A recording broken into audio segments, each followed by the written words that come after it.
Hello everybody, मेरा नाम है आदित्य पांडे। मैं पढ़ता हूँ ट्रिपल आईटी श्री सिटी में। और आज हम सॉल्व कर रहे हैं एनसीईआरटी का एग्जाम्पलर के questions on chemical bonding and molecular structure. अब हम सब जानते हैं केमिकल बॉन्डिंग एक बहुत ज़्यादा इंपॉर्टेंट चैप्टर है, क्योंकि अगर हमने केमिकल बॉन्डिंग सीख लिया, मोस्ट ऑफ द इनऑर्गेनिक और फिजिकल के रिएक्शंस लिख सकते हैं, तो वो हमारे को बहुत हेल्पफुल होगा। तो अभी हम सीधे इस क्वेश्चन पे स्टार्ट करते हैं। क्वेश्चन पे जो कॉन्सेप्ट लगेगा वो कॉन्सेप्ट भी अच्छे से मैं आपको समझाऊंगा। तो हाँ, तो पढ़ते हैं हम मल्टीपल चॉइस क्वेश्चन, यानी कि यहाँ पर अभी सिंगल आंसर करेक्ट वाले ऑप्शंस हैं ये। तो हमारा जो है क्वेश्चन नंबर 1 बोल रहा है कि isostructural species are those who have the same shape and hybridization. ठीक है, तो मतलब जिनका शेप सेम है और जिनका हाइब्रिडाइजेशन सेम है, उन कंपाउंड्स को बेसिकली हम बोलते हैं कि ये दोनों आइसोस्ट्रक्चरल है। ठीक है, अब हमें बोल रहा है कि आइडेंटिफाई द गिवन स्पीसीज, मतलब कि कौन से आइसोस्ट्रक्चरल पेयर्स हैं इनमें। तो अभी हाइब्रिडाइजेशन की अगर मैं बात करूं, तो हाइब्रिडाइजेशन में हमने एक बहुत इंपॉर्टेंट, आप बोल सकते हो, टेबल पढ़ा था। अगर आपको वो टेबल याद है तो इसकी थिकनेस बढ़ा देता हूं मैं थोड़ी सी।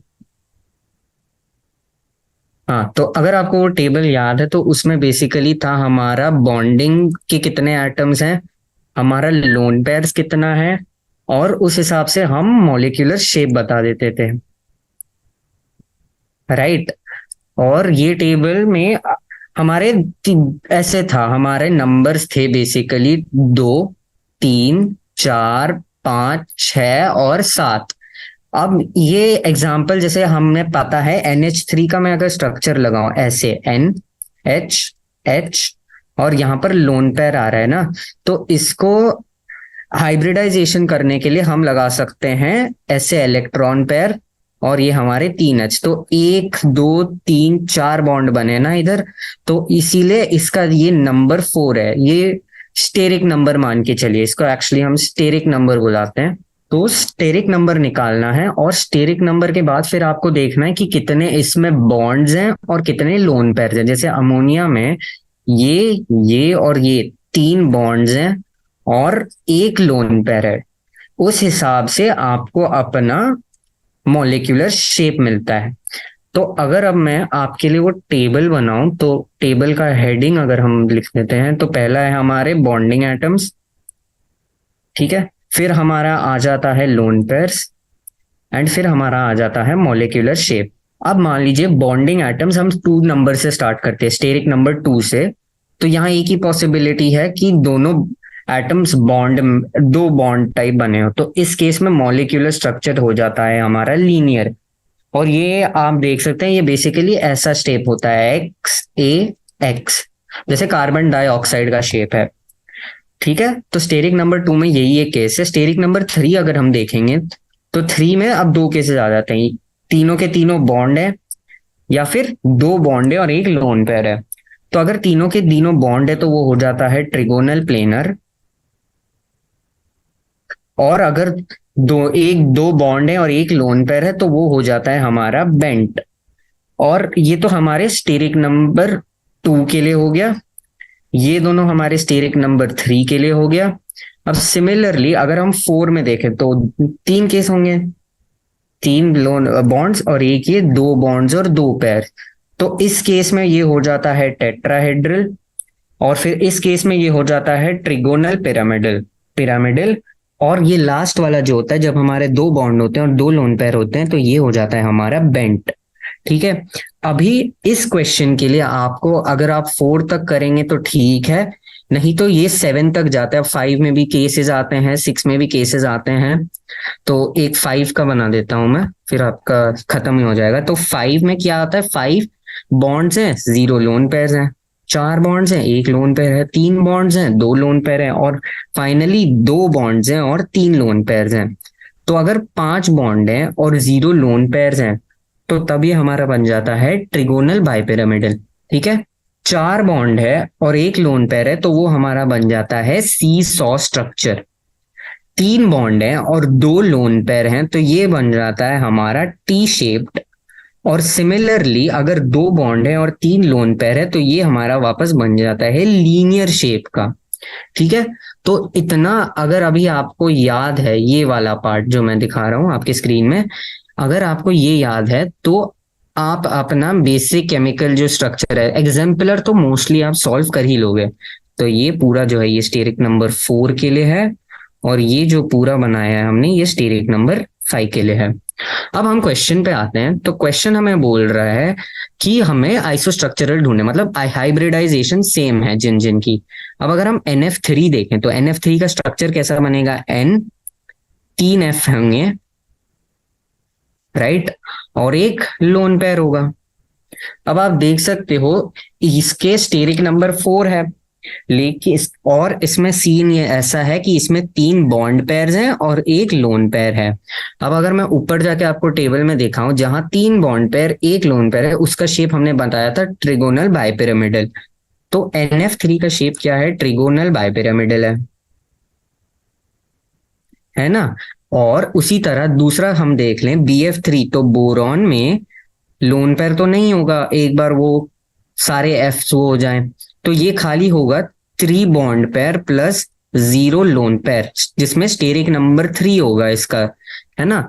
NF3 का स्टेरिक नंबर 4 था, BF3 का स्टेरिक नंबर 3 है, और स्टेरिक नंबर 3 में अगर हम देखें 3 bond pairs 0 lone pairs, trigonal planar है। अब आप देख सकते हो एक ट्रिगोनल पिरामिडल है, एक ट्रिगोनल प्लेनर है, तो इनके शेप सेम नहीं है। क्योंकि इनके शेप सेम नहीं है तो ये दोनों हमारे आइसोस्ट्रक्चरल नहीं है। ठीक है, अगला BF3 BF4 माइनस और NH3 NH4 plus. BF4 minus और NH4 प्लस दोनों टेट्राहेड्रल होते हैं, टेट्राहेड्रल होते हैं, और दोनों का हाइब्रिडाइजेशन sp3 होता है। ठीक है, sp3 हाइब्रिडाइजेशन में टेट्राहेड्रल आता है। अगर आपको अभी ये वाला पार्ट बताना था मेरे को, एक छोटा सा भूल गया था मैं। अगर आपका स्टेरिक नंबर 2 है तो वो sp हाइब्रिडाइजेशन है, 3 है तो sp2 हाइब्रिडाइजेशन है, 4 है तो sp3 हाइब्रिडाइजेशन है। ठीक है, तो उसी तरह दोनों sp3 है तो ये आइसोस्ट्रक्चरल पेयर्स है, क्योंकि इनका शेप भी सेम है और इनका हाइब्रिडाइजेशन भी सेम है। तो आपका पहला वाला का ऑप्शन नंबर 2 है, क्योंकि ये सिंगल ऑप्शन करेक्ट है। अगर आपको थर्ड और फोर्थ भी चेक करना है आप कर सकते हैं। BCl3 का स्ट्रक्चर सेम है, सिंपल स्ट्रक्चर है NH3 का। अगर BrCl3 का मैं स्ट्रक्चर आपको बना के दे देता हूँ, ये रहा Cl Cl Cl और 2 लोन पेयर्स ऐसे। ठीक है, ये है BrCl3 का। इसका हाइब्रिडाइजेशन निकालना कितना है और इसका शेप भी बताना, वो जो मैंने टेबल बताया था आपको ऊपर। अब आ जाते हैं हम पोलैरिटी में। तो पोलैरिटी बेसिकली हमने एक कॉन्सेप्ट पढ़ा था जिसका नाम था डाइपोल मोमेंट। ठीक है, डाइपोल मोमेंट क्या बताता था कि हमारे पास एक एलिमेंट है बेसिकली, मान लो A है और B है, और हम ये मान रहे हैं कि जो इलेक्ट्रोनेगेटिविटी A का है वो B के इलेक्ट्रोनेगेटिविटी से ज्यादा है। उप्स, B के इलेक्ट्रोनेगेटिविटी से ज्यादा है। मतलब क्या होगा, इस इलेक्ट्रोनेगेटिविटी के डिफरेंस की वजह से जो इलेक्ट्रॉन्स हैं B के वो थोड़ा थोड़ा A की तरफ आने लगेंगे। ठीक है, वो थोड़ा थोड़ा A की तरफ आने लगेंगे। तो इसमें क्या होगा, एक डाइपोल बन जाएगा, और डाइपोल को हम ऐसे रिप्रेजेंट करते हैं B डाइपोल A। अब डाइपोल का एक बहुत सिंपल कॉन्सेप्ट है कि जितना ज्यादा इलेक्ट्रोनेगेटिविटी डिफरेंस है उतना ही ज्यादा डाइपोल मोमेंट्स हैं।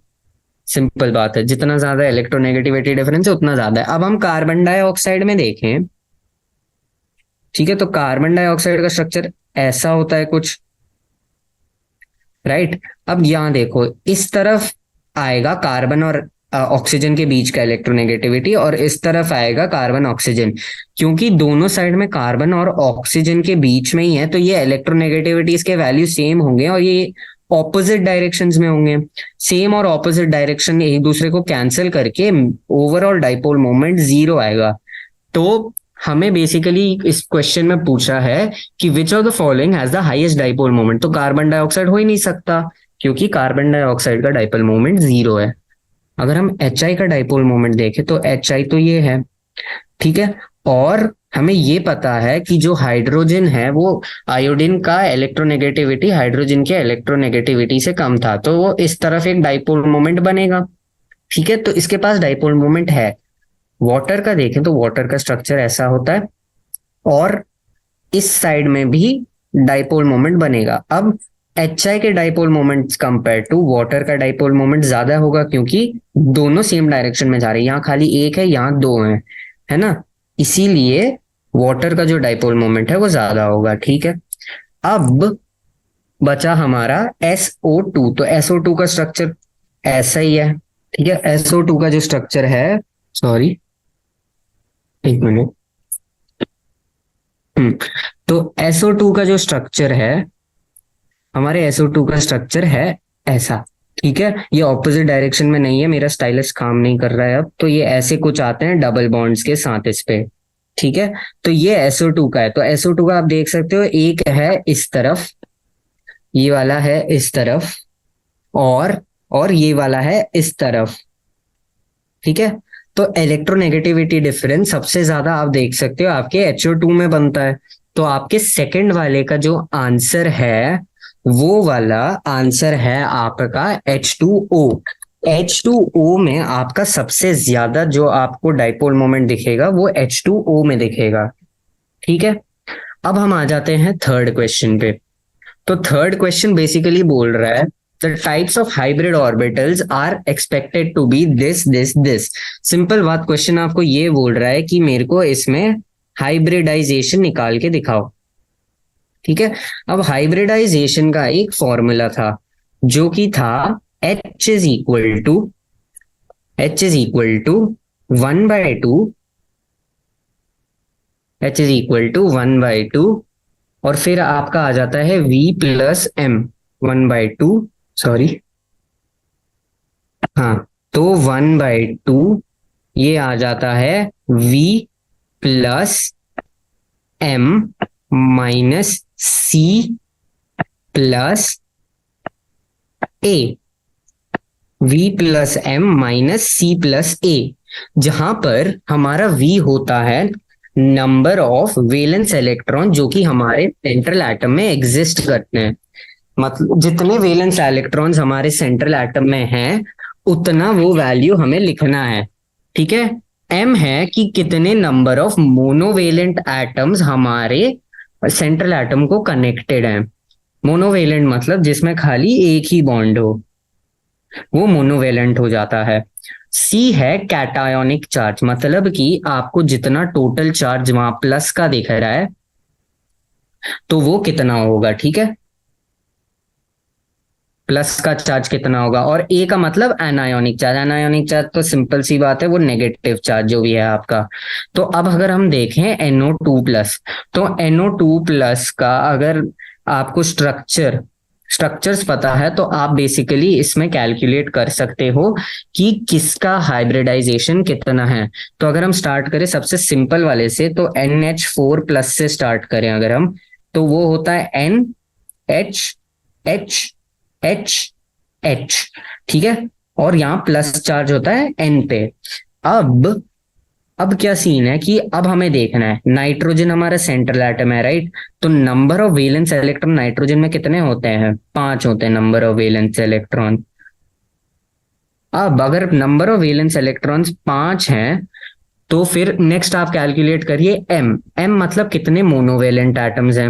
अब आप देख सकते हो ये वाला H, ये वाला H, ये वाला H और ये वाला H, ये जो H है चारों के चारों एक बॉन्ड से कनेक्टेड है, तो ये मोनोवेलेंट कनेक्शन हो गए, राइट। मोनोवेलेंट मतलब जिसमें एक वेलेंस इलेक्ट्रॉन है, तो हाइड्रोजन है।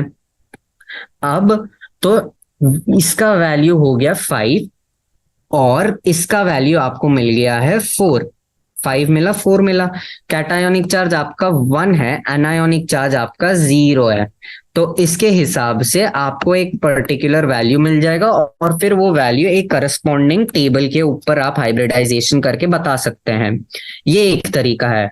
दूसरा तरीका आपको ये क्वेश्चन सॉल्व करने का ये है कि आप जैसे हमने फर्स्ट क्वेश्चन में करा था, उसका नंबर ऑफ बॉन्डिंग एटम्स और उसके नंबर ऑफ लोन पेयर्स निकाल लो, और एक बार आपने नंबर ऑफ बॉन्डिंग एटम्स और नंबर ऑफ लोन पेयर्स निकाल दिए तो फिर आप स्टेरिक नंबर के हिसाब से उसके हाइब्रिडाइजेशन आप क्लियर कर लो। ठीक है, तो इस केस में आपका जो NO2 है, इस पे आपका वो sp हाइब्रिडाइजेशन में आएगा, NO3 माइनस आपका sp2 हाइब्रिडाइजेशन में आएगा, और NH4 प्लस जो हमने इसी क्वेश्चन में देख लिया था वो आपके आएगा टेट्राहेड्रल यानी कि sp3 हाइब्रिडाइजेशन में।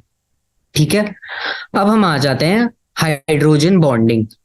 ठीक है, तो फोर्थ क्वेश्चन हाइड्रोजन बॉन्डिंग के ऊपर है। अब हाइड्रोजन बॉन्डिंग एक special kind of chemical bond है, और इस केमिकल बॉन्ड में क्या होता है कि तीन पर्टिकुलर एलिमेंट होते हैं, जो कि होता है हमारा फ्लोरीन, क्लोरीन और हमारा नाइट्रोजन। फ्लोरीन, ऑक्सीजन और नाइट्रोजन। तो फ्लोरीन, ऑक्सीजन और नाइट्रोजन में ये प्रॉपर्टीज है कि इनकी जो इलेक्ट्रोनेगेटिविटी की वजह से इनके बीच में बॉन्डिंग हो जाती है अच्छा खासा हाइड्रोजन के साथ। ठीक है, और जितनी ज्यादा इलेक्ट्रोनेगेटिविटी डिफरेंस उतना ज्यादा हमारा हाइड्रोजन बॉन्ड जो है वो स्ट्रॉन्गर होगा। तो मैं अगर बोलूं आपको H bond is directly proportional to electronegativity difference, EN difference। ठीक है, इलेक्ट्रोनेगेटिविटी डिफरेंस को डायरेक्टली वो है, तो ऑब्वियसली हमारे H और फ्लोरीन के बीच में जो इलेक्ट्रोनेगेटिविटी डिफरेंस होगा वो हमारे H और O से ज्यादा होगा, क्योंकि फ्लोरीन सबसे ज्यादा इलेक्ट्रोनेगेटिव एलिमेंट है हमारे पूरे पीरियोडिक टेबल में। क्योंकि फ्लोरीन सबसे ज्यादा इलेक्ट्रोनेगेटिव का एलिमेंट है हमारे पूरे पीरियोडिक टेबल में, इसका जो वैल्यू होगा ये सबसे ज्यादा होगा। अब HO का देखें तो ये कंपैरेटिवली ज्यादा होगा किससे, NH3 से। ठीक है, तो अगर हम देखें इसका होना चाहिए option HF is greater than H2O is greater than NH3, जो कि है हमारा ऑप्शन नंबर, ये चीज हम भूल गए, HF में है ना इलेक्ट्रोनेगेटिविटी देखा था हमने, बट अगर आप देखो H2O में, H2O में क्या है, बहुत ज्यादा हाइड्रोजन बॉन्डिंग हो सकती है, क्योंकि एक H2O यहां पर है, मान लीजिए इसका शेप कुछ ऐसा है। ठीक है, फिर मान लो कुछ और ऐसा, यहां पर एक वाटर मॉलिक्यूल आ गया, और मान लो यहां पर कोई ऐसा वाटर मॉलिक्यूल आ गया। ठीक है, तो अब यहां एक हाइड्रोजन बॉन्डिंग होगी, यहां एक हाइड्रोजन बॉन्डिंग होगी, ये हाइड्रोजन किसी O के साथ बॉन्ड होगा, ये हाइड्रोजन किसी O के साथ बॉन्ड होगा, तो हमारा जो ये हाइड्रोजन इतने सारे बॉन्ड्स बना रहा है, तो H2O एक्चुअली बहुत अच्छा इंट्रा मॉलिक्यूलर बॉन्डिंग, एक ही एटम के अंदर जो बॉन्डिंग होती है उसको हम कह देते हैं इंट्रा मॉलिक्यूलर बॉन्डिंग। तो जो हमारा इंट्रा मॉलिक्यूलर बॉन्डिंग है वो H2O में सबसे ज्यादा है। उसके बाद हमारा क्या आ जाएगा, उसके बाद हमारा HF आ जाएगा, और उसके बाद हमारा NH3 आ जाएगा। तो फोर्थ वाले का क्लिक में करेक्ट ऑप्शन जो है वो आपका है ऑप्शन नंबर 2। एक मिनट, ये सेट कर देता हूं मैं। ठीक है, अब हम आ जाते हैं नेक्स्ट क्वेश्चन के ऊपर, जो कि हमारा है PO4 3- के ऊपर। तो PO4 3- का स्ट्रक्चर अगर मैं बनाने पे आऊं तो इसका स्ट्रक्चर ऐसा है कुछ, O-, O- और O-। और एक और चीज है कि जो ये है ये एक्चुअली एक कोऑर्डिनेट बॉन्ड है। ओके, अब ये बोल रहा है what is the formal charge on oxygen of PO bonds. अब यहां पर एक और नया कॉन्सेप्ट आ जाता है जो कि है हमारा फॉर्मल चार्ज का कॉन्सेप्ट। तो फॉर्मल चार्ज का जो फॉर्मूला होता है वो होता है number of valence electrons of free atom. ठीक है, नंबर आप फॉर्मूला याद रख लो, और उसके बाद हम करेंगे। तो number of valence electrons plus half into, sorry minus half into number of हमारे जो ये लोन पेयर्स होते हैं इस पर्टिकुलर एटम में। जैसे अगर हम ऑक्सीजन के बारे में बात कर रहे हैं तो ऑक्सीजन के एटम में कितने लोन पेयर होंगे, माइनस हमारे जो ऑक्सीजन के बॉन्डिंग इलेक्ट्रॉन्स है, ऑक्सीजन में कितने बॉन्डिंग इलेक्ट्रॉन्स है, मतलब मैं बीई लिख देता हूं, ठीक है, लोन पेयर है, बॉन्डिंग इलेक्ट्रॉन्स है। तो अब इस केस में हम जान रहे हैं ऑक्सीजन पे ना फॉर्मल चार्ज, तो हम ऑक्सीजन को लेंगे। तो इस केस में ये फॉर्मूला एडिट होके बन जाएगा 6 माइनस हाफ इंटू 6। ओ ये हाफ इधर आता है खाली, सॉरी। तो half into minus 6 into half. अब एक ऑक्सीजन में दो लोन पेयर होते हैं, तो ये ऐसे बन जाएगा, ठीक है। इसका आंसर आएगा -1। तो अगर हम कंसिडर करें ऐसे -1 आएगा हर ऑक्सीजन एटम के ऊपर, तो ये वाले क्वेश्चन का जो आंसर है आपका, इसका आंसर है -1। नेक्स्ट क्वेश्चन हमें बोल रहा है what is the number of bond pairs and what is the number of lone pairs in NO3 minus. ठीक है, तो NO3 माइनस में अगर आपको दिखाऊं तो NO3 माइनस का स्ट्रक्चर होता है N, उसमें लग जाता है एक डबल बॉन्ड O, इसमें लग जाता है एक O ऑक्सीजन एटम, और यहां पर भी लग जाता है एक ऑक्सीजन एटम। ठीक है, अब हमें बताना है कि इसमें कितने नंबर ऑफ बॉन्ड पेयर्स हैं और कितने नंबर ऑफ लोन पेयर्स हैं नाइट्रोजन पे। तो ये तो डायग्राम से ही बता सकते हो आप। ये रहा हमारा पहला, ये रहा हमारा दूसरा, ये रहा हमारा तीसरा, ये रहा हमारा चौथा। 4 बॉन्ड पेयर हैं। नाइट्रोजन पे कोई लोन पेयर दिख रहा है? नहीं, लोन पेयर नहीं है, तो 4,0 इसका आंसर है। ठीक है, now which of the following as tetrahedral geometries. तो ये क्वेश्चन आपके पहले क्वेश्चन जैसा ही है। इसमें बेसिकली हम करते क्या है कि मैंने आपको बोला था आप स्ट्रक्चर बनाओ, फिर आप देखो कितने नंबर ऑफ बॉन्डिंग पेयर्स हैं, बॉन्डिंग इलेक्ट्रॉन्स हैं उस पे, अगर और कितने नंबर ऑफ लोन पेयर्स हैं, फिर आप उसका स्टेरिक नंबर निकालो। और एक बार आपने उसका स्टेरिक नंबर निकाल दिया है तो आप उसमें स्टेरिक टेबल यूज करो जो मैंने आपको क्वेश्चन 1 में दिखाया था, और आप उसमें देख लो। तो इसका जो आंसर है हमारा BH4 माइनस एक्चुअली टेट्राहेड्रल होता है। ये हमने एक्चुअली पहले क्वेश्चन में भी देखा था। अब हम आते हैं number of pi bonds and number of sigma bonds के ऊपर।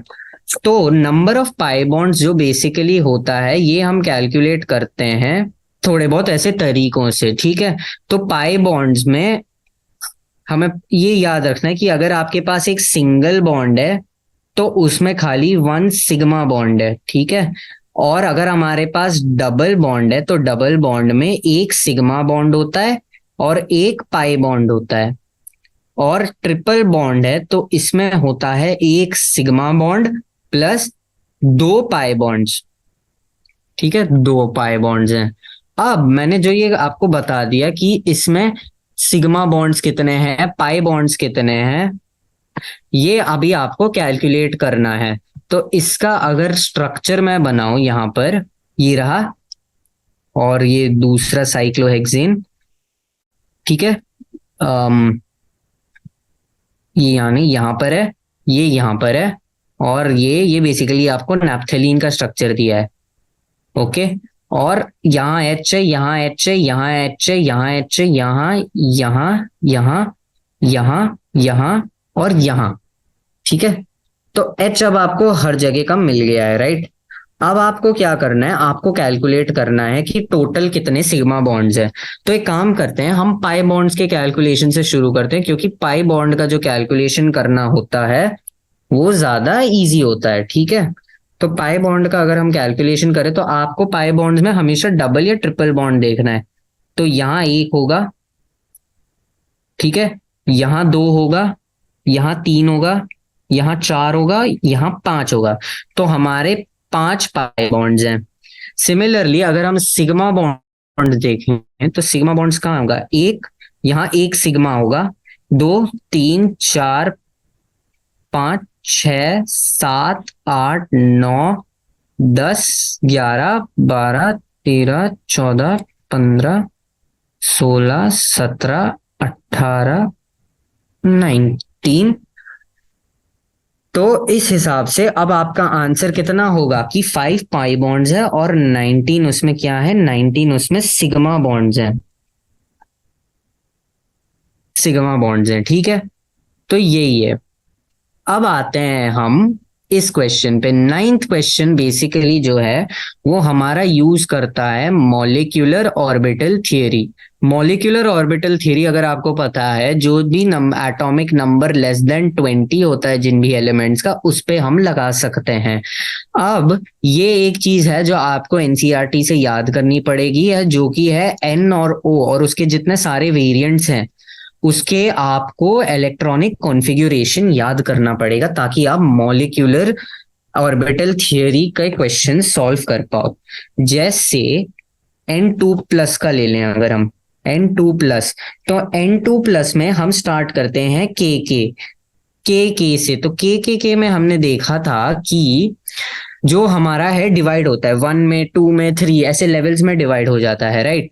अब यहाँ पर जो के है ये हमारा पहला लेवल डिनोट कर देता है, जो हमारे 1s है हमारा, वो सारे ऑर्बिटल्स बॉन्डिंग और एंटी बॉन्डिंग वो के अंदर आ जाता है। इसके बाद हम आगे चलते हैं और हमारे पे आ जाता है हमारे 2, बेसिकली n=2 वाले ऑर्बिटल्स सारे, राइट। n=2 वाले ऑर्बिटल्स जो कि हमारा क्या होगा, σ2s, σ*2s। स्टार मतलब ये क्या है, ये एंटी बॉन्डिंग है, ठीक है, ये एंटी बॉन्डिंग ऑर्बिटल है। स्टार का मतलब ये है। फिर है π2px, फिर है हमारा ओ, इसके ऊपर हम लिखते कितने इलेक्ट्रॉन्स है, तो ये दो है 2px में 2 होता है, π2py में 2 होता है, और फिर आ जाता है सिग्मा हमारा 2pz जिसमें 1 होता है, ठीक है। तो ये अगर आप देख सकते हो तो ये पूछ रहा है does not contain an unpaired electron. अब ये वाला अगर आप देखो, ये 2pz में, σ2pz में 1 इलेक्ट्रॉन है जो कि अनपेयर्ड है, तो मतलब N2+ में आपका अनपेयर्ड इलेक्ट्रॉन्स प्रेजेंट है ना। अब हम आ जाते हैं O2 के स्ट्रक्चर के ऊपर। तो O2 का स्ट्रक्चर वापस के से स्टार्ट होता है और फिर हमारा आता है सिग्मा, ठीक है, σ2s, σ*2s, इसमें 2 इलेक्ट्रॉन्स है, इसमें भी 2 इलेक्ट्रॉन्स है, ठीक है, π2px। अच्छा, अब आप ये देखो, अगर हमारा एटॉमिक नंबर 7 से कम है तो σ2s के बाद π2x आता है। लेकिन क्योंकि ऑक्सीजन का नंबर, हमारा एटॉमिक नंबर जो है वो 7 से बड़ा है, ठीक है, तो हम क्या करेंगे, हम π2px की जगह हम पहले डाल देंगे इधर हमारा σ2pz, ठीक है। तो अगर इस पे हम हमारा σ2pz डालेंगे पहले 2pz, फिर हमारे σ2pz के बाद हमारा आता है 2px वाले हमारे पाई, तो हमारा जो π2px है, π2px, इसमें 2 इलेक्ट्रॉन्स हैं, ठीक है, π2py, और फिर हमारा आ जाता है सिग्मा स्टार, स्पाई स्टार आ जाते हैं। O2 के भी अगर आप स्ट्रक्चर बनाओगे, इसमें बेसिकली आगे क्या बनता है, π2py², π2py ये 2 हैं, फिर π*2p⁻1, मतलब उसमें 1 इलेक्ट्रॉन है, और π*2py-1, ठीक है। तो ये हम आप इसमें देखोगे कि इसमें जो है यहां पर भी आपके पास हम अनपेयर्ड इलेक्ट्रॉन मिल जाएंगे, अनपेयर्ड इलेक्ट्रॉन मिलेंगे। अब इसी तरह आपको सारे चीजों के मॉलिक्यूलर ऑर्बिटल वो याद रखने पड़ेंगे। तो अगर आपको याद हो तो O2 2- में हमारा वो एंड होता है π*2py² के साथ, ठीक है, π*2py² मतलब 2 इलेक्ट्रॉन्स है उसमें। अब क्योंकि ये लास्ट ऑर्बिटल है और इसमें 2 इलेक्ट्रॉन्स है, तो यहाँ कोई अनपेयर्ड इलेक्ट्रॉन्स प्रेजेंट नहीं है। क्योंकि यहाँ कोई अनपेयर्ड इलेक्ट्रॉन्स प्रेजेंट नहीं है तो इनमें कोई भी, हमारा जो ऑप्शन है वो हमारा थर्ड ऑप्शन है, ठीक है। अब हम बढ़ते हैं आगे 10th क्वेश्चन में। Which of the following bonds are not of equal length. Bond length में हमने ये देखा था कि अगर हमारा ट्रिपल बॉन्ड है, मान लो बॉन्ड लेंथ होता है कि ट्रिपल बॉन्ड होता है, ट्रिपल बॉन्ड से छोटा होता है डबल बॉन्ड, और डबल बॉन्ड से छोटा होता है सिंगल बॉन्ड। ठीक है, बड़ा होता है डबल बॉन्ड, डबल बॉन्ड से बड़ा होता है सिंगल बॉन्ड। इस तरफ अगर हम जाएं तो हमारा जो साइज है, साइज इंक्रीजेस। तो बस अब आप देख लो, HCl H2O XCF4 BF4 C2H4 अगर हम देखें, जो कि हमारा क्या है, ईथेन है। ठीक है, तो अगर हम C2H4 देखें तो C2H4 क्या है हमारा, ईथ डबल बॉन्ड आ जाएगा, ये वाला है C2H4। तो क्योंकि ये डबल बॉन्ड है और बाकी सारे सिंगल बॉन्ड वाले हैं, तो सबसे ज्यादा अनइक्वल किस में होगा, थर्ड वाले में होगा। ठीक है, नेक्स्ट हम आते हैं, which of this the hydrogen bonding will be the strongest. तो मैंने आपको बताया था हाइड्रोजन बॉन्डिंग तीन ही एलिमेंट्स के साथ होती है, जो कि होता है हमारा फ्लोरीन, ऑक्सीजन, नाइट्रोजन। फिर आता है बाकी के इलेक्ट्रोनेगेटिव एलिमेंट्स, लेकिन ये फर्स्ट थ्री इलेक्ट्रोनेगेटिविटी एलिमेंट्स के साथ आपको दिखता है एच बॉन्डिंग। ठीक है, अब इस एच बॉन्डिंग में अगर हम देखें, मैंने आपको बताया था पर्टिकुलर एक केस हमने देखा था वाटर का, क्योंकि वाटर में हमने पढ़ा है इंट्रामोलिक्यूलर। इंट्रामोलिक्यूलर हाइड्रोजन बॉन्डिंग का मतलब है कि वो अपन आपस में दूसरे वाटर मॉलिक्यूल्स के साथ हाइड्रोजन बॉन्डिंग बहुत ज्यादा स्ट्रॉन्ग बनाता है, जिसका फिगर अगर हम देखें,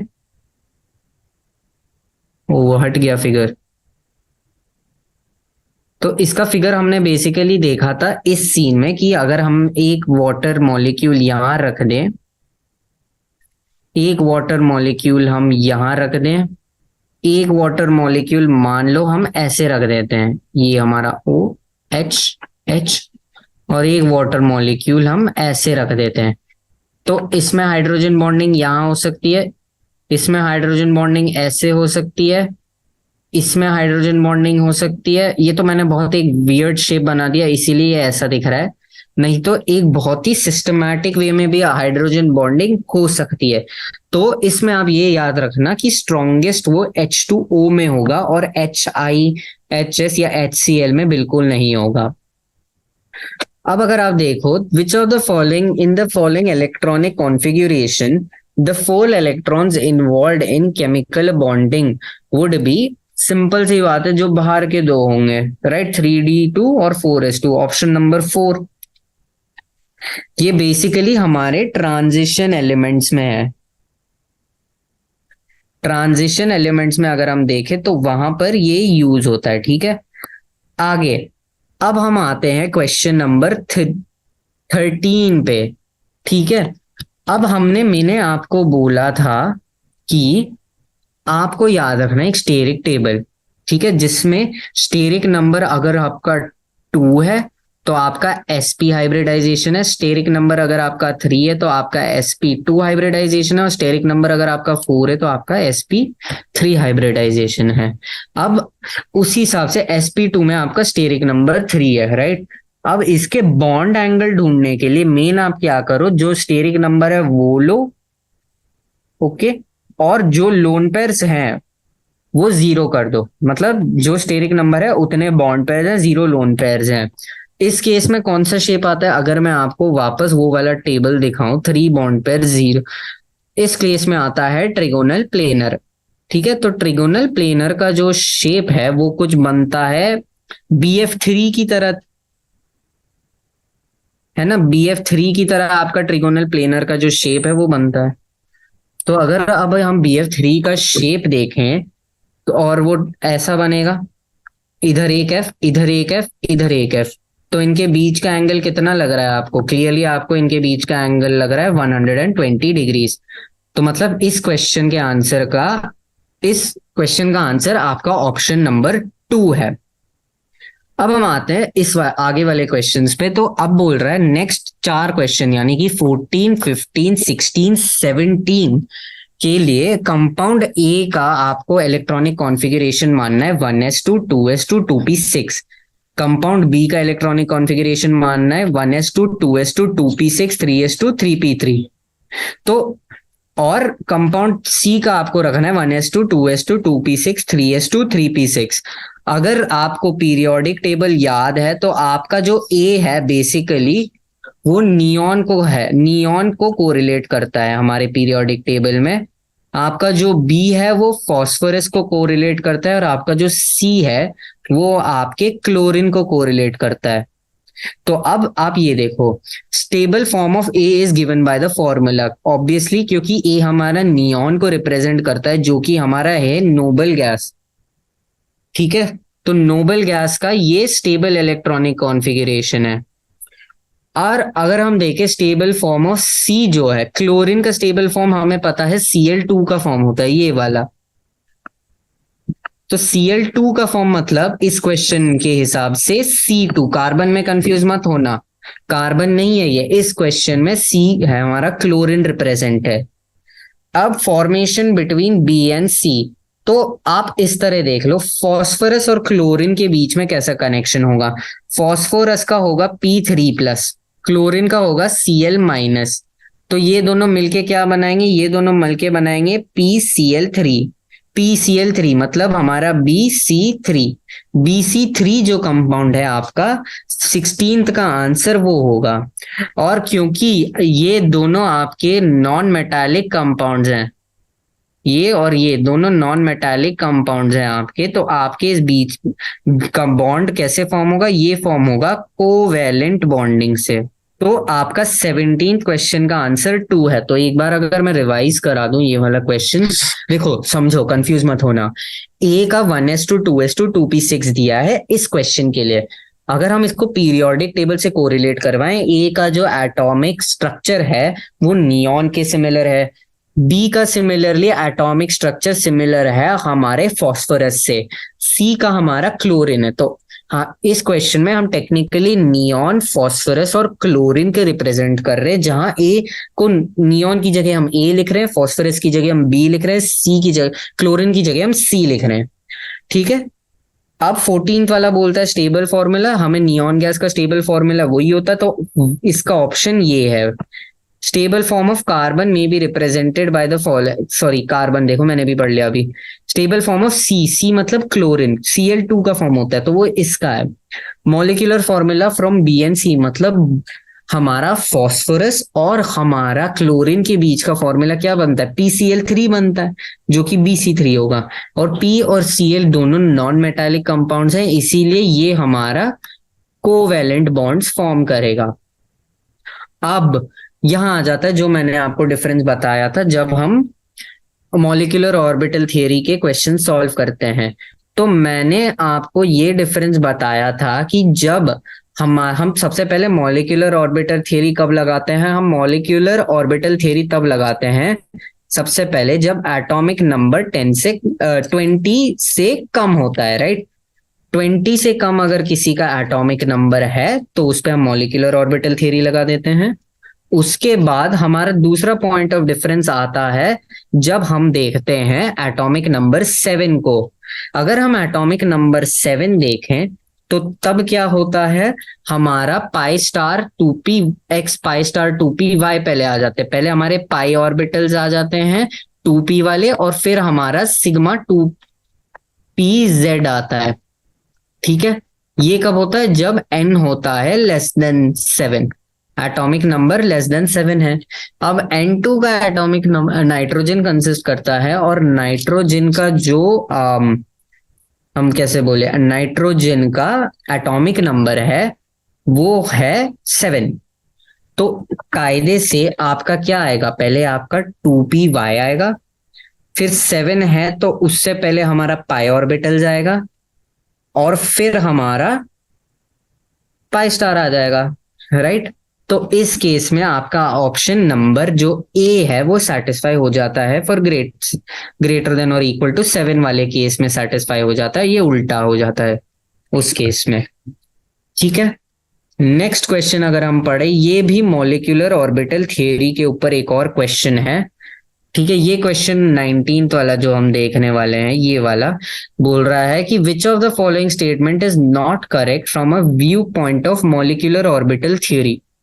ठीक है, अब मैं आपको बताना चाहता हूं एक इंपॉर्टेंट चीज के बारे में जिसको हम बोलते हैं बॉन्ड ऑर्डर। बॉन्ड ऑर्डर के बारे में, तो बॉन्ड ऑर्डर को अगर आपको कैलकुलेट करना है, बॉन्ड ऑर्डर उसका फॉर्मूला है half into number of bonding electrons. तो पहले बॉन्डिंग आता है, ये याद रखना, ठीक है। Half into number of bonding electrons minus half minus number of anti bonding electrons. मैं ये भी लिख रहा हूं एंटी बॉन्डिंग के लिए। तो ये बॉन्ड ऑर्डर का फॉर्म होता है। अब जो भी कंपाउंड का बॉन्ड ऑर्डर जीरो होता है, जिस भी कंपाउंड के लिए आपका जो बॉन्ड ऑर्डर है वो जीरो होता है, तो वो कंपाउंड टेक्निकली एग्जिस्ट नहीं करता है, वो एक थियोरेटिकल कंपाउंड बन जाता है। ठीक है, तो थियोरेटिकल कंपाउंड के बॉन्ड ऑर्डर जीरो होते क्योंकि ये रियल लाइफ में एग्जिस्ट नहीं कर सकते। इसके लिए आपको मॉलिक्यूलर ऑर्बिटल स्ट्रक्चर बनाना होगा, क्योंकि थियोरी वाइज तो आप उनके स्ट्रक्चर बना लोगे, फिर स्ट्रक्चर बनाने के बाद आपको इनका बॉन्ड ऑर्डर ढूंढना पड़ेगा। तो अगर हम Be2 के बॉन्ड ऑर्डर देखें तो उसमें नंबर ऑफ बॉन्डिंग इलेक्ट्रॉन्स होते हैं 4, ठीक है, और number of anti bonding electrons भी होते हैं 4। तो 4 माइनस 4 डिवाइडेड बाई 0 हो जाएगा इसका आंसर। क्योंकि इसका आंसर बन रहा है 4 माइनस 4 डिवाइडेड बाई 2, बेसिकली उसका आंसर भी 0 आएगा। सिमिलरली He2 का अगर हम देखें तो He2 में हम देखें तो वो होगा 2 माइनस 2 डिवाइडेड बाय 2, ये भी 0 आएगा। तो ऑब्वियस सी बात है कि ये नॉट अ स्टेबल कंपाउंड है, सही है, क्योंकि इसका बॉन्ड ऑर्डर 0 आ रहा है, इसीलिए स्टेबल कंपाउंड नहीं है। हीलियम-2 इज नॉट स्टेबल, करेक्ट है, लेकिन हीलियम-2 प्लस में क्या होता है, एंटी बॉन्डिंग एक कम कर दो तो ये 0 की बजाय ये बन जाएगा फिर 1/2। 1/2 होता है 0.5, जो कि एक फाइनाइट वैल्यू है, तो मतलब वो एग्जिस्ट करता है लेकिन स्टेबल भी है। ठीक है, 19th का अगर हम थर्ड ऑप्शन देखें तो bond strength of N2 is maximum amongst the homonuclear diatomic. Basically वो बोल रहा है जो हमारा नाइट्रोजन है जिसका स्ट्रक्चर ये है, इसमें जो बॉन्ड स्ट्रेंथ है, मतलब N के बीच का ये जो बॉन्ड है ये बहुत ज्यादा पावरफुल है। क्या ये सही बात है? जी बिल्कुल, ये बहुत सही बात है, क्योंकि हमारा जो ट्रिपल बॉन्ड है, सबसे पहला तो जो पीरियड 2 है जिसमें नाइट्रोजन का ग्रुप, नाइट्रोजन प्रेजेंट है, उसमें एक नाइट्रोजन ही है जो ट्रिपल बॉन्ड बनाता है, बाकी ज्यादा से ज्यादा डबल बॉन्ड बनाता है। क्लोरीन तो एक दूसरे से सिंगल बॉन्ड में हो जाता है ना, ऑक्सीजन डबल बॉन्ड में हो जाता है, नाइट्रोजन जो है वो ट्रिपल बॉन्ड में होता है। और बॉन्ड लेंथ का इनवर्स होता है bond strength. Bond length is inverse two bond energy या बॉन्ड स्ट्रेंथ। बॉन्ड एनर्जी, अब बॉन्ड लेंथ सबसे ज्यादा किस में कम होता है? ट्रिपल में सबसे ज्यादा कम होता है, राइट, बॉन्ड लेंथ।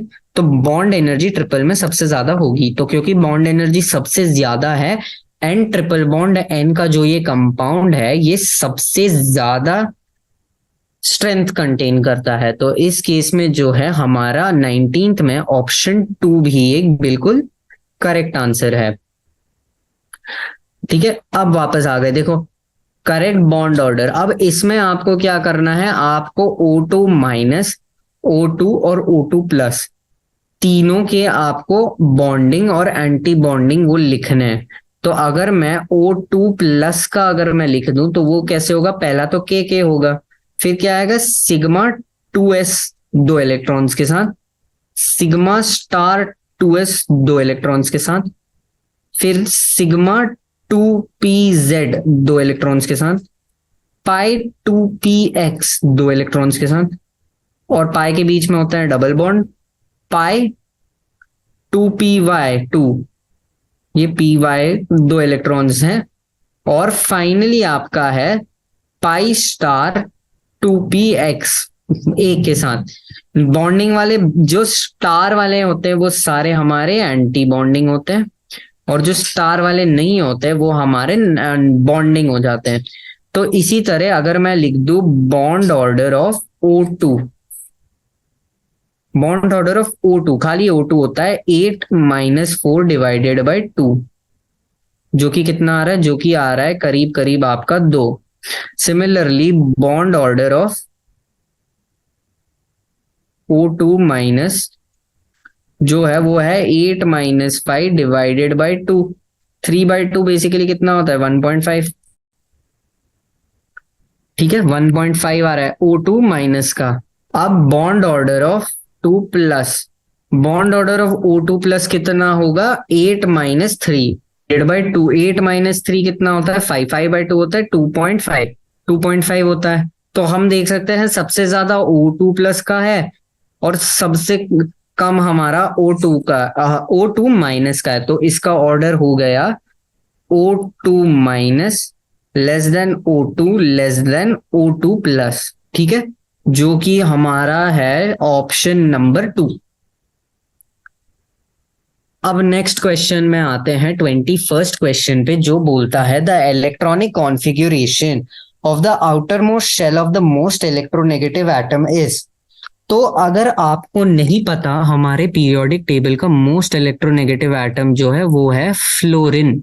तो ये बेसिकली पूछ रहा है फ्लोरीन का आउटर मोस्ट इलेक्ट्रोनेगेटिव एटम कौन सा होता है, जो कि ऑप्शन 1 है, क्योंकि फ्लोरीन का होता, फ्लोरीन सेकंड पीरियड में है, तो ऑब्वियस सी बात है वो 3 4 नहीं होगा उसका नंबर, तो इसीलिए ऑप्शन नंबर 1 आपका करेक्ट ऑप्शन है।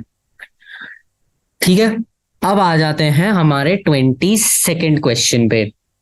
तो 22nd क्वेश्चन, जो लास्ट क्वेश्चन हमारा सिंगल टाइप का है, विच of the following has the highest ionisation enthalpy. तो आयोनाइजेशन एंथैल्पी का आपको ये याद रखना है सबसे पहले कि हाफ फिल्ड जो ऑर्बिटल, जितना ज्यादा स्टेबिलिटी उतना ज्यादा आयोनाइजेशन एंथैल्पी। एक तरह से आप देख लो, आयोनाइजेशन एंथैल्पी एटम से इलेक्ट्रॉन निकालने का एनर्जी है, राइट।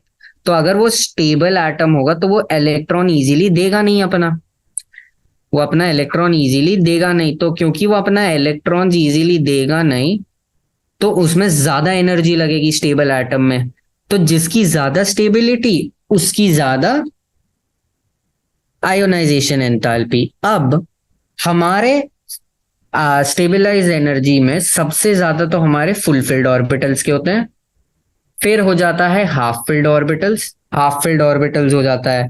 अब अगर हम देखें तो हमारा जो ऑप्शन नंबर बी, मतलब बी बी बी बी और ऑप्शन नंबर डी जो है, इन दोनों में अगर हम देखें ये हाफ फिल्ड ऑर्बिटल देख सकते हो, P3 है P3 है। अब क्या करोगे, दोनों हाफ फिल्ड है। एक बार अगर आप हाफ फिल्ड देख लो, फिर आप आ जाते हो साइज पे।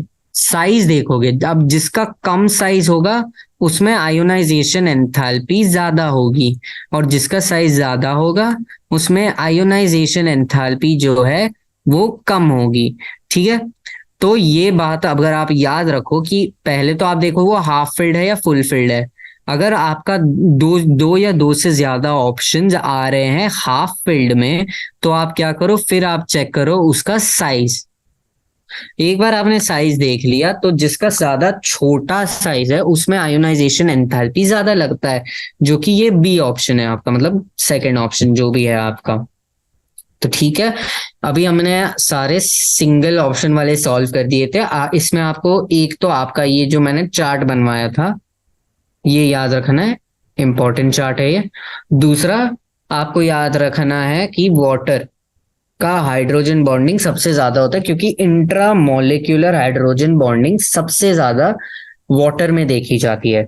ठीक है, हाइब्रिडाइजेशन में मैंने बोला था कि ये आपका स्टेरिक नंबर 2 है तो sp है, 3 है तो sp2 है, 4 है तो sp3 है।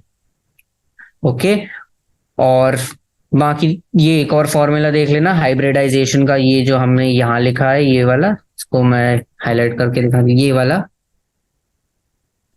ठीक है, और हाइड्रोजन बॉन्डिंग इलेक्ट्रोनेगेटिविटी डिफरेंस में वो रखता है, प्रोपोर्शनल है। और सिग्मा बॉन्ड कितने होते हैं, पाई बॉन्ड, ये मैंने जितनी क्लासेस ली है हर क्लास में ये ऑलमोस्ट रिमाइंड कर रखा है, क्योंकि ये इंपॉर्टेंट कॉन्सेप्ट है। मॉलिक्यूलर ऑर्बिटल थ्योरी में सबसे पहले तो याद रखो कि ये एटॉमिक नंबर 20 से कम के एलिमेंट्स में ही लगते हैं। उसमें भी अगर आपका एटॉमिक नंबर 7 है 7 से कम है तो आपका सिग्मा 2s के बाद सीधे पाई 2px आता है। अगर वो 7 या 7 से ज्यादा है तो सिग्मा 2s के बाद आपका आता है sigma pi, sorry, sigma 2pz आता है, फिर पाई आता है। ठीक है, सिग्मा 2pz के बाद हमारा पाई आता है। और अभी के लिए अभी आप इतना ही याद रखो, बॉन्ड ऑर्डर का कैलकुलेशंस कराया था और फिर इसके साथ आपका जो सिंगल ऑप्शन वाले आंसर्स हैं वो हो गए हैं। अब हम अगली क्लास में मल्टीपल चॉइस वाला करेंगे। देखो क्वेश्चंस बहुत हैं इस चैप्टर में, तो हम धीरे धीरे स्लोली स्लोली करेंगे, सब कुछ समझ समझ के। ठीक है, ओके एवरीबॉडी।